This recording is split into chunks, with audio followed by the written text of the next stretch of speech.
I'm going to tell you right now because I really struggle between this and the artist/album that's my favourite of this year.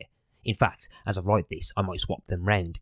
I don't know. So this could either be the second or first, and I'm keeping this bit in because I want you, dear listener, to understand the colossal weight of the choice that I'm making. You know, I might end up flipping a coin. But this is a joint thing, because this is both a best of 2021 and the Wages of Fear, open brackets, barely, close brackets, because I want to talk about Baby Queen's, inverted commas, not an album, the yearbook, and last year's Menacing EP. Now, the barely that I mentioned earlier is due to the fact that I discovered the Menacing EP on December the 30th, 2020, and I know that because I saw it on my last FM account. Now, if this is second, then it's going to be a year to the day when I first listened to Baby Queen, and you know what, I'm still going to class it as a Wages of Fear because it was released last year. So, who is Baby Queen? Originally from South Africa but based in London, she's more proof that the best creative people had the surname Latham. Bella Latham, no relation, has created Baby Queen to explore all sorts of themes regarding mental health and modern society, including the internet, but does it in a way that is absolutely infectious with unashamed pop, and with lyrics that cover self-introspection with a strong slash of wit. And that's what drew me in. When I first listened to Want Me on the Spotify playlist Peach, I was hooked. An ode to the internal self-deprecation of what happens when you suddenly find yourself liking somebody. And this is a quote that I found from Genius, and I can't remember where Genius got it from, which is great research, Matthew. But it became clear to me that I had to capitalise on the feeling and blow it out of proportion in my own mind, which is what this song does in a way. But there's a part of me that still defaults into a state of self-reflection and self-criticism as soon as I fancy somebody. This song is about a childlike crush and an unrequited love. It's also about my insecurities that seem to be exacerbated by those feelings. And to me, that's very relatable. The whole conflict within is practically universal, and the song does a fantastic and witty job of exploring this. It also has a bridge sung in French, which I don't know the exact translation of, but I think it goes along the lines of singing in French makes me feel more mysterious, even though I'm saying nothing. And I love stuff like that. It's probably the best pop song of 2020 that I forgot to listen to from that year.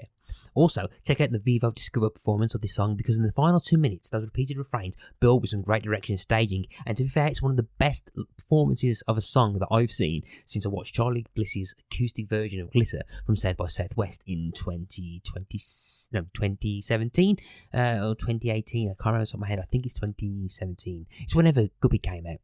Also talking about on the EP as well, Pretty Girl Life and Intellect and Religion focus on the internet and social media. Again, mixing in Baby Queen's own unique voice in the lyrics means you get a nice little openers like edit my legs until the doorway bends is easy to do, just ask my friends, and the song just goes into the idea that what you see online isn't exactly what is really happening.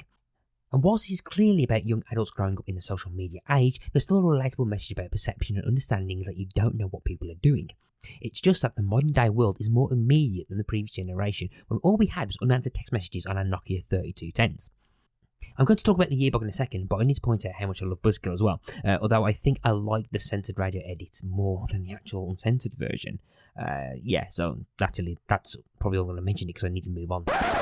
Hey everyone, my name is Kiara, and I host the Kiara Gets Drunk and Talks About Music podcast based out of Toronto, Canada, and we are available wherever you get your podcast fix, be that Apple Podcasts or Spotify or SoundCloud or Podchaser, what have you. You can find us there, and if you want to follow us on Instagram, we're at Kiara Gets Drunk. Now, there were so many albums that came out this past year that really resonated with me, and while I am saving my number one favorite to talk about on my own year-end wrap-up episode, sorry Matt, the album that came in a very close second is actually a comedy album, Inside by Bo Burnham. This album is a collection of songs featured in Burnham's Netflix special Inside, which essentially is a one-man show, and it was probably some of my favorite content to come out of this incredibly difficult year. He filmed and recorded everything from this singular room during lockdown, and over the course of the special and throughout the record, you can see and hear how this isolation affects him.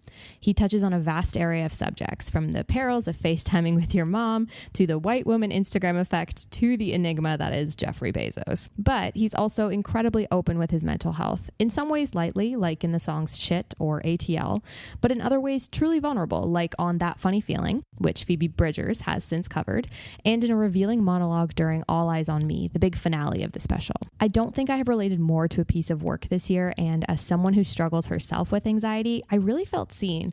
And more importantly, in a year where I felt it was really easy to feel alone, I knew I wasn't.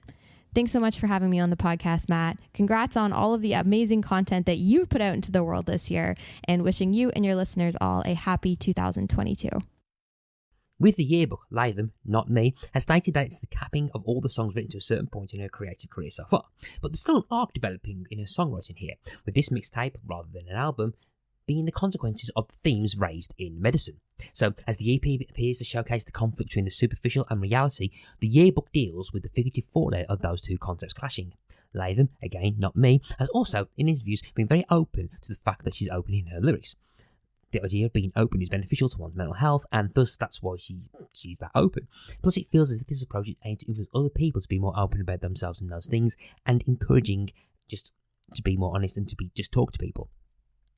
The Yearbook is full, and I can't stress this enough, full, and I've underlined that in my notes and everything, of things like this. Opening up raw thoughts after a spoken word intro track is less a breakup track, more a what the hell do I do now track, and the immediate aftermath of an aftermath. It opens up with the more raw, pun intended, ideas that are in Baby Queen's lyrics.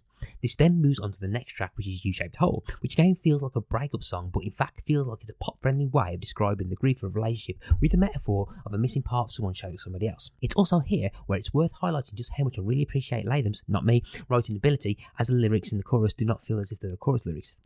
But then, Baby Queen pivots back to tackle the familiar themes of perception and anticipation covered in Medicine with American Dream. Here, picturing an idyllic sequence of interacting with someone, but the interaction ended up being something like that scene in 500 Days of Summer with the expectations / reality split screen. It's an example I've used elsewhere more than once, but it's one of the ideal ways to explore what this concept means that I'm talking about. Plus, it unfolds back to the idea raised before on social media with the song Narcissist. It's the catchiest chorus of a lot of them, I won't repeat that here, but the verses talk again about the superficial nature of the internet and the ease it can create poor self-esteem issues, and God forbid what happened if what we have now was around when I had the internet when I was a teenager. Bloody hell, I don't even want to think about it. Delver Beach is a song about the lingering thoughts and mechanisms of people no longer in your life that you can't help but associate with them. Baby Queen herself has said it's about how much she wanted to go to the White Cliffs of Delver, and kind of like a long life dream, but it's now been associated with someone and it taints that memory of that life goal. Her openness in her songs is apparent in another of the mixtape's highlights in These Drugs. It's darkly honest and open in ways that she hasn't been in previous songs, but the idea of being open and frank and honest has always been a way to try and be healthy, as I mentioned before. And as the mixtape continues on its route of examining the world, Fake Believe goes beyond the world of the internet into the world of real life, taking on the feeling of social change and disorder that was happening this year, but through a bit of a satirical lens of someone blind to realities of life, not understanding why the social causes of last year happened. The mixtape ends with the On Baby Queen brand song title of I'm a Mess, a song about depression, and it ends to end the mixtape on, but the mixtape is full of them admittedly, but it's probably the most effective way for the mixtape to end. It's introspective and contains the wit in the lyrics that have been a constant throughout this thing, a particular highlight being the chorus when I try to drown my sorrows, the fuckers learn to breathe. And I can't wait to see what happens next year in 2022. November saw her release the song Wannabe, and that's just full of self-assured confidence, and it just shows growth in just like the concept of Baby Queen, and just even more like wits in lyrics and stuff, and I just can't wait to see what happens.